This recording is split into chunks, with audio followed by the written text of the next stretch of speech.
डभोई की nursing college से जुड़ी हुई ये खबर सामने आई है, जहां पर रोड टेकिंग सेरेमनी के साथ अन्य कई आयोजन करवाए गए थे। दरअसल डभोई में जो नर्सिंग इंस्टीट्यूट मौजूद है, उसकी तीसरी बैच के छात्रों के लिए कार्यक्रम का आयोजन हुआ था। इस दौरान ट्रस्टी मंडल और साथ ही अन्य कई अग्रणी मौजूद रहे थे। इस कार्यक्रम में कई छात्रों को प्रमाण पत्र देकर सम्मानित किया गया था। तब आपको बता दें कि विभिन्न कार्यक्रमों में इंस्टीट्यूट में विजेता रहने वाले छात्रों का इस दौरान सम्मान हुआ था। तब संस्था के उप प्रमुख दिलीप भाई पटेल, मुकेश भाई वसाईवाला, ठाकुर भाई पटेल और अन्य कई अग्रणी वहां पर छात्रों का उत्साह बढ़ाने के लिए पहुंचे थे।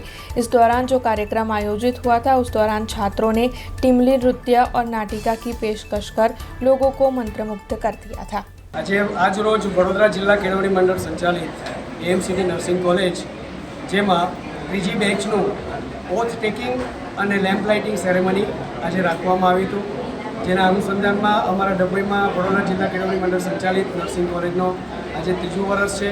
અમારા પ્રમુખ શ્રી શશિકાંતભાઈ પટેલ સર અગમ્ય કારણસર હાજર નથી રહ્યા, પણ તેમની અનુપસ્થિતિમાં અમારા ઉપપ્રમુખ શ્રી દિલીપભાઈ પટેલ સર હાજર રહ્યા છે, પ્લસ અમારા મંત્રી શ્રી ઠાકોરભાઈ પટેલ સર હાજર રહ્યા છે, ઉપમંત્રી મુકેશભાઈ હાજર રહ્યા છે। તેમ સાથે અમારા નર્સિંગ કોલેજના આજે જે ફંક્શન કરવામાં આવ્યું એમાં દરેક first year, second year, third year એ ત્રણેયના સ્ટુડન્ટ્સ હાજર રહ્યા છે।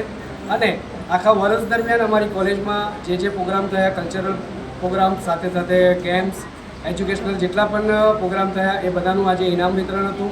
પ્લસ જે નવા વિદ્યાર્થીઓ આજે બેચમાં આવ્યા એમની માટે જે નર્સિંગમાં શપથવિધિ રાખવામાં આવી હતી અને લેમ્પ લાઇટિંગનો આજે આ પ્રોગ્રામ અમારી કોલેજમાં કરવામાં આવ્યો હતો।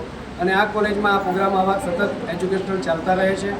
અને અમારી વડોદરા જિલ્લા કેળવણી મંડળ સંચાલિત દ્વારા નર્સિંગ કોલેજ એએમસીટી જે છે એનું આ ત્રીજું વર્ષ સક્ષમ રીતે પૂરું થાય છે। हमसे जुड़े रहने के लिए हमारे YouTube चैनल को सब्सक्राइब करें और नई वीडियो की नोटिफिकेशन के लिए बेल आइकॉन को दबाएं।